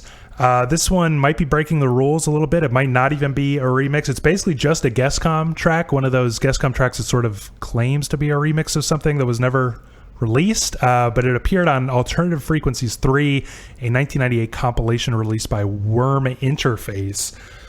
So, you know, just like a lot of the stuff on this and that, I don't think I really believe this is a remix, and it's not even Auteker, it's Guestcom, so who knows who's even involved, but basically it's on the Laxier compilation, and I fell in love with it before I knew any of this shit, so I just decided to put it on my list. I basically think this is like one of the best Guestcom tracks, honestly, that I've heard. It's kind of another example of that kind of classic AE approach in the 90s of like zeroing in on some interesting sound and building a track around it. And this time it's kind of this weird metallic time stretched thing. It's all like garbled and warped and like getting twisted into all kinds of like bizarre shapes, but remaining very melodic, like very pretty and just like alluring, like transfixing the whole time. Like that sound, I just am transfixed by like a moth to a light, you know what I mean? And underneath is like a pretty nice like kind of hip hop groove. You know how a lot of GONKCAST like leans heavy into the traditional kind of hip hop, and it's got a very deep, like almost trappy kind of low end, like really deep, really big boom, but just keeps like this kind of chill hip hop vibe, and just that sound. I think at some point like this kind of sped up like harp pluck thing, like really, really fast, joins in, and you just get a lot of swirling, hypnotizing melodies, all kind of verging on just sound, just noise, you know, making melodies. Do you like this one anywhere as much as I did? I do like this one. This is one, another one of my favorites from your list. It's one that, you know, if I hadn't already locked mine down, I could see it creeping into mine. It is really cool. I like that hip hop, you know, feel with those. That synth is like always like, I don't know. It feels like it's just gonna like disintegrate completely or something. Like it's like it's sometimes it feels like it's almost like recorded too hot or something, where like parts are missing or something. But you know, in like such an expertly done sort of way. This is probably my favorite from your list. If that and Gold, you know, I like both of them. They're ones that could have snuck in. This was almost my number one, but I felt like on the off chance it's not really a remix, I better not make it number one.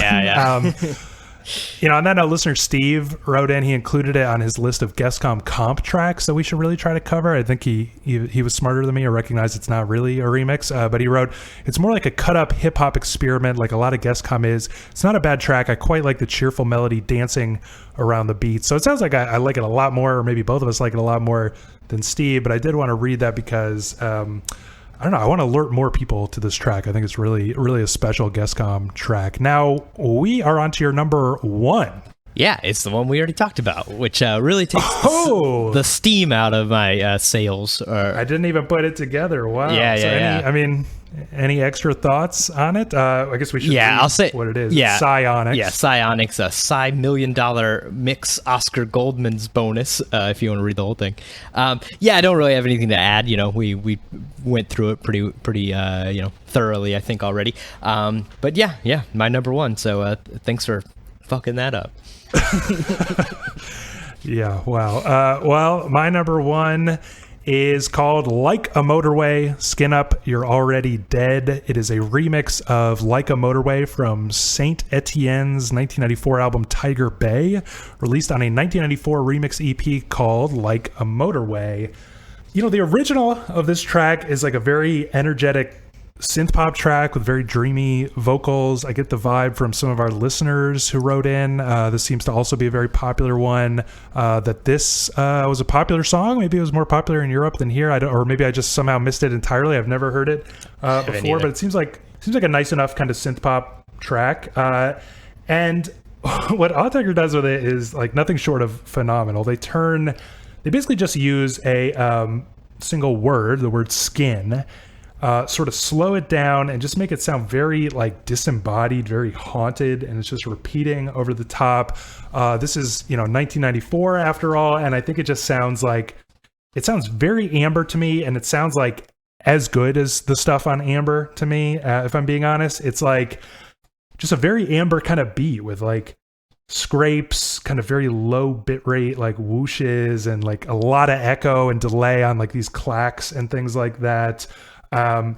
We get really big, like lush synth pads, choir effect, I think, on some of the synths, some really like dreamy synth tone melodies, kind of like in a very searching, I sort of associate this with the Amber era, like a very searching, almost played kind of way. It's not like such a simple loop. It's like very, very melodic, but very, very complex and runs through lots of different notes.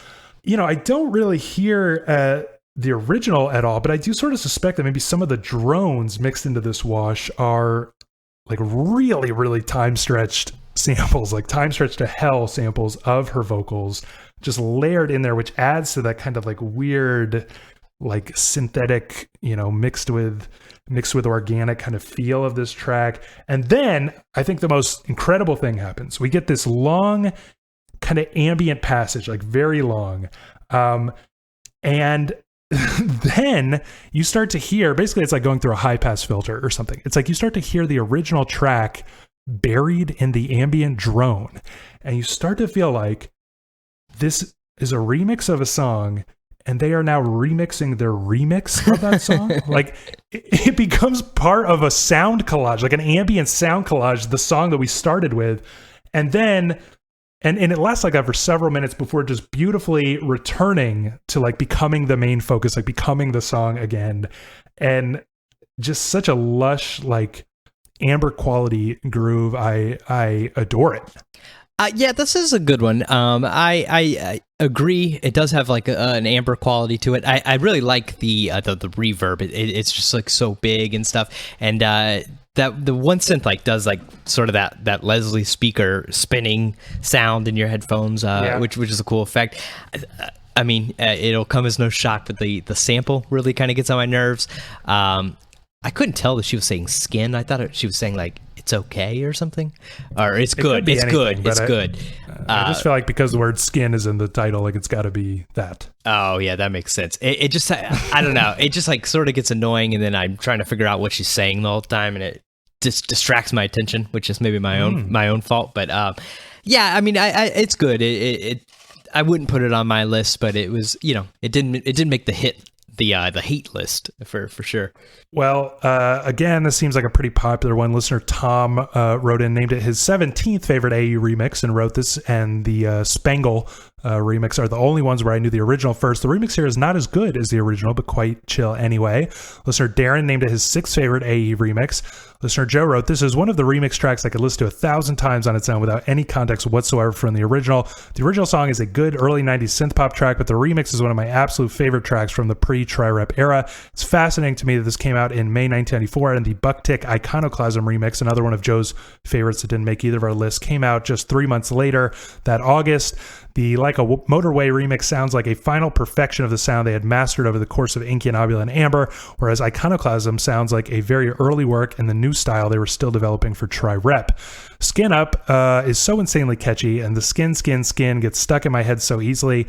I love how they've adapted the chord progression in the beginning into something completely new. It once again doesn't seem like they're particularly interested in preserving the original feeling of the song, but in deconstructing it to a molecular level and using certain elements to synthesize something completely new from the ground up. It's definitely a track of this era, but nothing sounds dated in any way, neither the synths nor the percussion. The sound design is fantastic, and I especially love how they processed the drums. So me and Joe on the same page with that one. And those are our lists. I mean, I guess we talked about some honorable mentions already. We talked about how some of the stuff we've talked about in the past, like particularly some of those guest com remixes, probably would have made it on this list if we were counting them. So take it with a grain of salt. So I think we can start wrapping up by returning to some of the big picture questions we started with.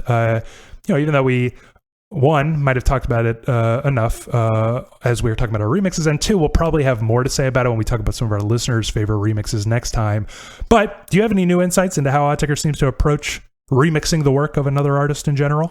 Yeah, I mean, I think that Wire article really, opened my eyes to it, how there's these sort of like different categories and types of remix. I just sort of always thought of it as in that one simple way of like, taking somebody else's sound palette, whatever, and then, kind of changing it to fit something in your style. But like, I mean, still being pretty well tethered to that original. And, Auteker really, breaks that a lot of times. They break that tether. Sometimes they keep it. Sometimes they keep it to a fault, like with that Earth one we talked about and stuff. But, it was definitely more broad than I expected. Yeah, I mean, I guess I agree with that. But I think what you want, and like what the Wire article kind of claims, and what some of our, like the person who compiled the Laxier compilation claims, and some of our listeners seem to claim, is that, you want like the remix work to like show you some new thing, like reveal some new side of Auteker that we never saw before. And having done this experiment, I think the unfortunate truth is that it doesn't really. Like a lot of the remixes, I think, show us like kind of where they were at.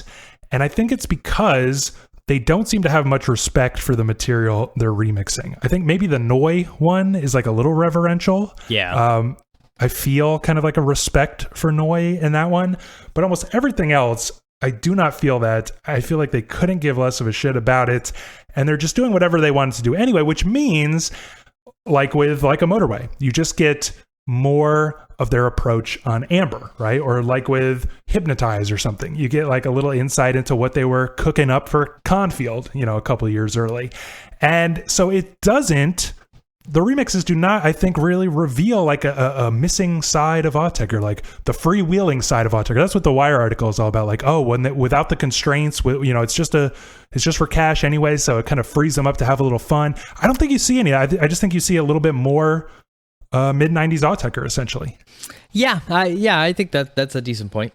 Well, I want to ask you this question from listener Joe, who writes, the more I've delved into the remixes, the more I realize how much I've been missing. Normally, I wouldn't have much interest in a band. I like remixing other people's work, unless I was already interested in both groups, as many remixes turn out to be pretty pointless cash grabs to pad out bonus editions in 12 inches, or an attempt to make a song more club-friendly, not ear-friendly, unfortunately. Auteker, though, take people's works and adapt them into something completely new, different, and interesting. I'm almost more fascinated with their remixes at this point than their main discography, not just because I've never heard it before, but because Autekers are usually so insular with their process. It's incredibly fun to hear how they interact with others' music and the way they are able to incorporate elements into their own tracks. Almost all the remixes I have heard stand well on their own without me feeling the burning need to seek out the originals. And when I do, it's usually out of curiosity to hear what, if anything, sounds similar in any way. So what do you think about that? I mean, we talked about it a little bit at the beginning, but do you agree that like AE's remixes are usually so transformative or removed from the original that it's really not even necessary to check out the original? I think, yeah. I mean, yes, because like I said at the start of this podcast and stuff was, I really never care about remixes. I kind of like what Joe said. I basically have to like both of the artists to care enough, about it, to check it out. But here, listening to this whole compilation, I mean, literally until the last minute of doing this, I was pretty much completely divorced from the originals, so I was looking at it just basically as if they were just Auteker songs, and it was for the most part completely enjoyable, whereas I think some other artists that maybe stick so closely to the original or whatnot, a compilation of all the remixes might just sound like a mess, because as they're remixing different styles and stuff, like it just keeps shifting through. Whereas like Auteker, I mean, this did just sort of feel like missing 90s Auteker songs, Yeah. I mean, I feel that way. I feel like it was sometimes interesting to hear the original, but almost every time it was just to kind of discover like how little attention they paid to it. I feel like that was almost always the takeaway. Sometimes I was impressed with what they did with it, but more often than not, I just wasn't that interesting. And I wanted to sort of read this quote in the remix as obliteration section of the Wire article. They quote an interview where they're talking about the Skinny Puppy remix. You notice that kind of metal song on the Lexia compilation. And they basically say, Skinny Puppy, don't get me wrong, they've done some good tracks, but when we got the source material, we were like, what are we going to do with this? Those vocals, ... And the Wire kind of suggests like, it might be an act of vandalism, but it's a pretty cool sounding one. And I feel like that almost sums up a lot of these remixes, where I feel like they don't really care for it, they don't really like it, but they managed to come up with something like that they wanted to do just regardless of what was going on in the original track. Listener Joe also wrote, looking at the rest of the 2010 remixes, it's interesting to point out that this was their last big year, and that as far as I can tell, the next time they put out remixes was in 2014 after XI. I wonder if this was because the process of creating the patches and processes to make XI, LSEC, and NTS ended up being pretty intensive. Listener Darren also noted that this list is mostly 90s stuff, but honestly, that's where the gold is for his personal list. And The Wired's primer article, as we discussed, similarly notes that the bulk of their recommendations come from the 90s, where, because there was a remix fever at that time, which eventually died down. So, maybe we already said it, but why do you think the remixes slowed down so much? And I guess more importantly, do you wish they do more remixing, or has that era kind of passed? I think it's because the cash aspect of it, kind of dwindled away. The 90s were big on, there was first the single, like a cassette that only had, one song and then some remixes. Of course, there's the, ubiquitous 12-inch, dance remix and stuff, which doesn't seem to really get made too much nowadays outside of, Record Store Day or something. And then, even in the 90s, you also had the CD single, which also would have, the original album track and then, 4 or 5 remixes on it. So like the 90s just were like this. Obviously it was the biggest time for the music industry, or to be the biggest time for the music industry. And it was just, there were so many ways to like sell you these things that, I think everybody, like you said earlier, it was like this combination of like mutual clout seeking of, you can get your name in front of, these bigger time artists, fans, and then also the bigger artists can get, a little bit of street cred or something. And, that just all sort of died down, I think, once the single and the 12-inch and the CD single kind of went to the wayside. It went back to being this sort of niche dance club sort of thing, which it remains to this day. And I think even specifically why Auteker stopped is partly that, and then I think partly like once you become well enough established, they probably just didn't feel the need to have to do it, and probably just did it when they either wanted to or were asked by somebody they respect, or something like that. Yeah, I think it's more evidence that they never really wanted to do this to begin with. Yeah. I kind of get the feeling that none of these like electronic greats of the 90s really wanted to be doing this, but they kind of had to. And it is a result of like the 90s were just crazy. Like how many records? Like NSYNC would sell like 2 million records in the first day or something. Yeah, like that. That's the 2000s, but no, you're right. It was. Now the biggest for a year is like 130 or 200,000 records. People used to sell 2 million in a day. I know. It's and nuts. you used to. Then fucking Napster came along. Yeah, it ruined everything. But you would release like these little EPs, these little bonuses, like just to resell these discs, and everybody would buy them. It was like crazy time, and I guess that's over. And again, I just don't think Auteker wants to do it now. Lastly. We talked about this enough, but I just want to read all the emails I put on here. Listener Tom wrote, listening to all the remixes at once for the first time in ages, they sounded somewhat more homogenous than I recalled, mostly falling into 3 different categories: the garbage-esque chill grooves, the ones that gradually layered harder beats, slower synth pads, and subtle melodies. I'm a sucker for these. And the bangers with little depth or development. That in itself might be more variety than some acts managed, but midway through, I did start to feel like I need a palate cleanser. Still, there's enough great stuff here to make an excellent album, maybe even a double. I guess we both kind of agree already. We talked about this when we were talking about Lexier, that like as a whole, it's all a little bit samey. So, the question is, should listeners just check out like these couple standouts, that we talked about today and the others we'll talk about next time we talk about the listener favorites? Or is it important that Auteker fans seek out like the remix work as a whole, as we did in preparing for this? I think I think I said this at the beginning, but it as a whole, it is a little like it's too much. It becomes too samey. Like really, honestly, the first time like I listened to this, I was like, I was pretty disappointed and not looking forward to having to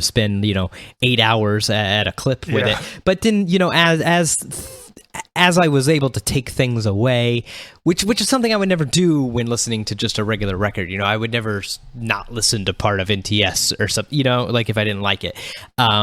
But here, it's not a real album. It's none of this stuff is supposed to be together. So it was okay to and I think that's the way to go about it. If you're interested enough to be listening to this podcast, sure, if you want, start with mine or your list, or both of those together, go for it. But I think what is best to do with it is, listen to it as a whole and just chip away at it, save, write down the ones you like, and maybe come up with 10, 15, 20, and kind of make you a record out of it. Because I think there's definitely enough good stuff there that's worth doing. Yeah, I think I think we can close on this, but basically our lists were not really close to the same at all. Yeah. None of our listeners' lists resembled ours really at all, except for Tom. Bless him. Feeling your taste there, Tom. But everybody else, it was every list we got was just completely different. And I think that's how it's got to be. It's if you want to get into the remixes, you're gonna have to listen to all of them, and you'll probably find your own favorite 10, and they probably won't look anything like anybody else's. And it's just because the quality is all of a pretty high level, but you will find some that you'll be glad you found. Yeah, definitely. I think that's a perfect place to end.